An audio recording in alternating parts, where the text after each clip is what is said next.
Bismillahirrahmanirrahim. Technical and Business Communication lecture series. In this lecture, we are going to discuss about how to write a cover letter. So basically, what is a cover letter? Basically, a cover letter is a document that projects your interest in a job or a vacancy or a student position or any position you're trying to apply for.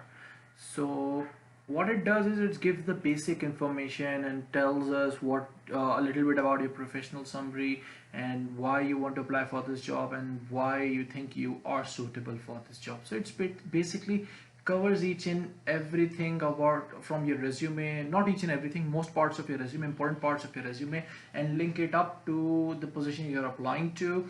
And it's a way to communicate to the person who is in charge or who is going to review your CV. It's a way to communicate to that person through a letter. So that is what cover letter is.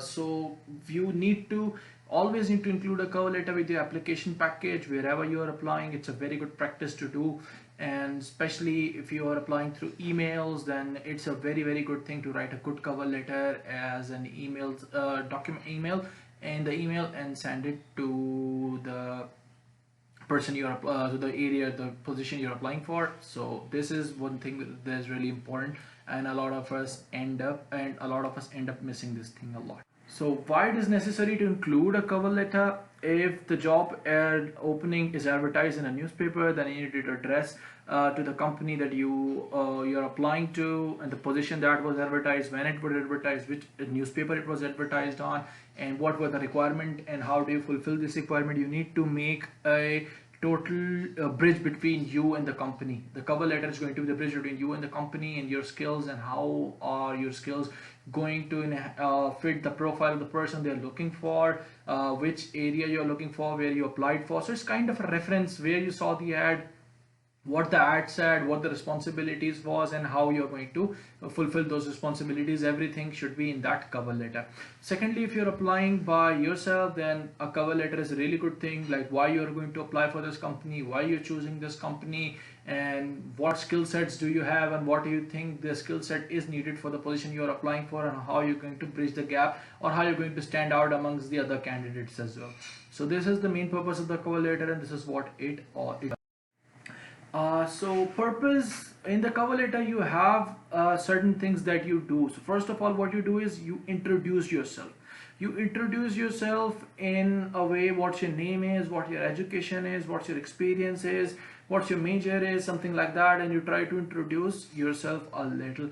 Then you have to address what kind of job you're applying for, what you're looking for, what kind of job you're looking for, or what kind of job you're applying for. And then you need to describe how do you fit the job, what were the job responsibilities, and what was your past experience, or how is your education or past experience going to bridge that gap and everything. And then in this cover letter, you have to write a cover letter in a way that the reviewer should be encouraged to read your resume or CV, whatever you have attached, and should go through it. So in the cover letter, you should give him or her a flavor of your CV. So tell them what your what he is going to find in your CV in detail. You should mention those things in the cover letter. And then in the try to finish the action by asking for an interview date or a positive response or a discussion or other query questions or something like that. So this is the basic purpose of a cover letter. So what we are going to do in a cover letter, what we usually do in a cover letter is, first we introduce ourselves, then we tell them what kind of job we are applying for or what kind of job you're looking for. Then we need to answer the question, how do I fit for this job? Like, what is my main point? How do I fit in this job, and how am I the best candidate for this job? Then I have to somehow encourage the reviewers to go through my resume or CV, whatever is attached, go through it, have some interesting have a cover letter in such a way that a reviewer is always interested in going through your resume. Then I'll finish my cover letter in a way that the reader should know what I'm asking for, an interview, a positive response, or discussion, or something like that.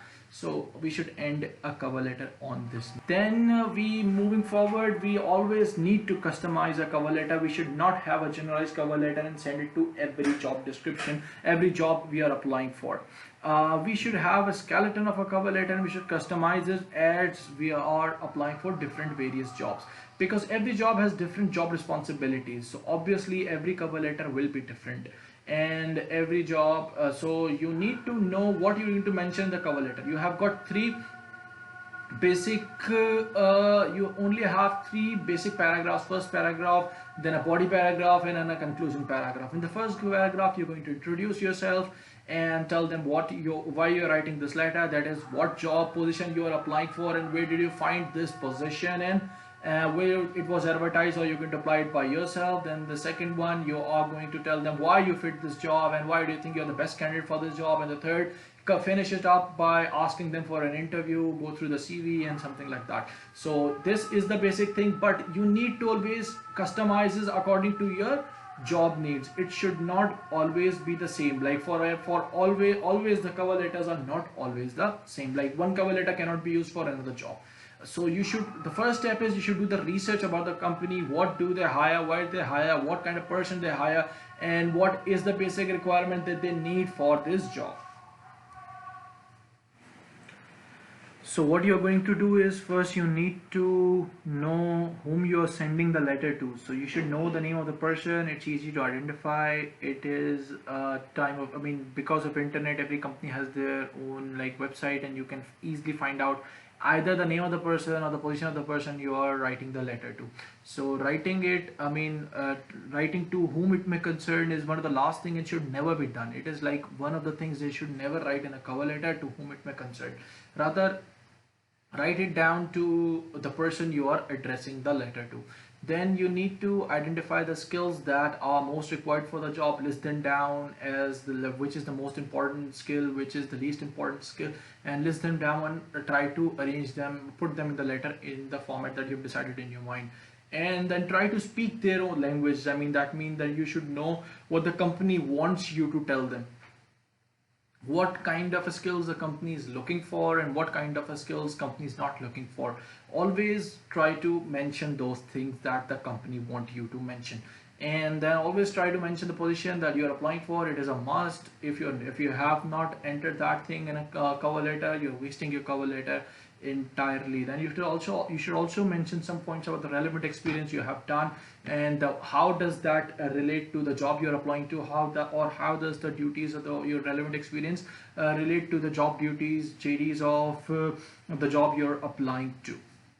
So these are some of the main points that you need to do for customization of the cover letter. It is important to follow these points and try to change the cover letter for every job you're applying for.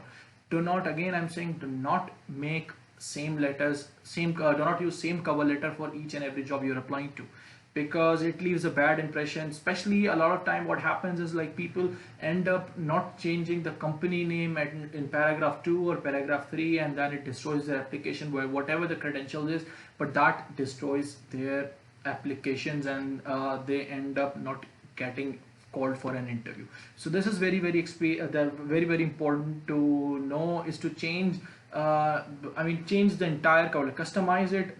Skeleton should remain the same, but should customize it according to your need. So you should make one cover letter as a generalized cover letter and modify it and customize it according to the need of the job you're applying for. So that is an important point as well. Then moving forward, then you should give them a take-home message. For example, they should know how to contact you back.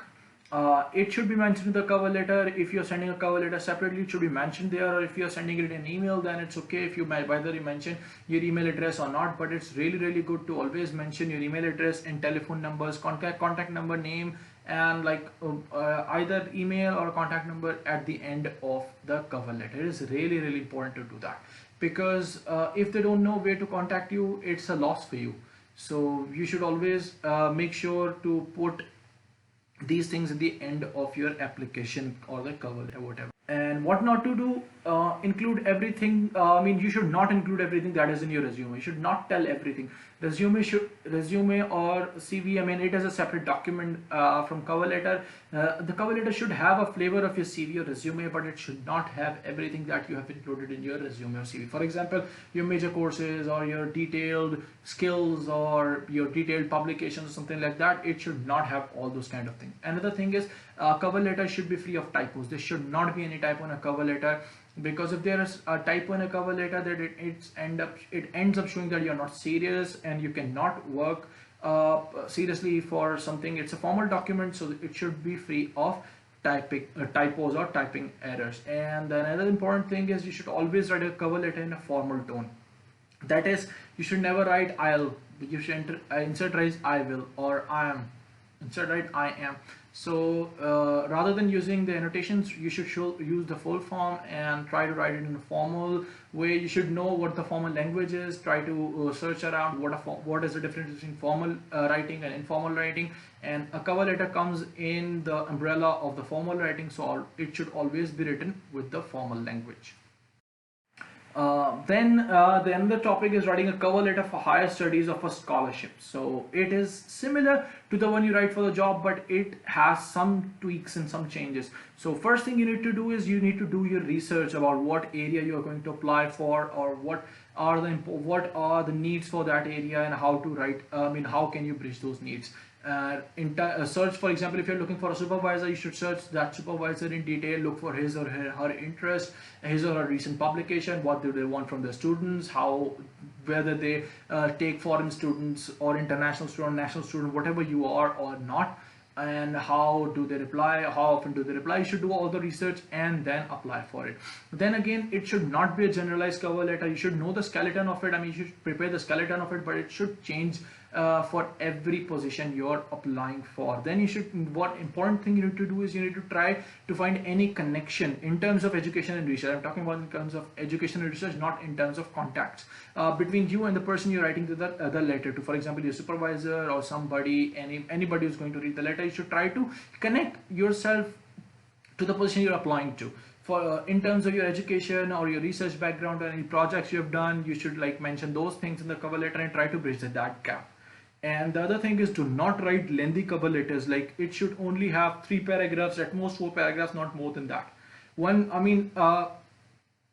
Ideally, a cover letter should have 1 introductory paragraph, 1 body paragraph, 1 conclusion paragraph, and that's it, not more than that. But it can go beyond it, 4 paras is more than enough, and nothing more than that. Because long letters, if you're writing a pretty long cover letter, lengthy cover letter, then the person who's reading the cover letter might get bored and might not read the entire cover letter. Then you should also check the cover letters for the typing errors, and again you need to check whether you've written in a formal language or not. You need to write the cover letter in a formal language. I've given here an example of a cover letter here for a person who needs to write a cover letter for masters and is looking for a supervisor. So the professor he selected a supervisor need to write the letter to has the area of load forecasting and demand response. So we need to write a cover letter to send to that professor. A sample cover letter, it might not be exactly correct, but this is just a sample that can lend you your an interview with a professor. Ideally, it can lend you an interview with a professor. So you need to introduce it with their name. You should research about the professor's name, whether you need to write dear professor, respected professor. You need to check it out which country you're applying to. If you're applying for an Asian country, then writing respected professor is better than dear professor. But if you're applying to a country in Europe, then writing dear professor is a good idea. And then try to mention their full name or surname after the professor. Ideally, you should mention full name after professor. And then you should start your cover letter by introducing yourself entirely, and then what you have done, from which university, what department, what was the CGPA, and then you need to come directly to the point that you won't apply for their lab and the reason you want to apply for the lab.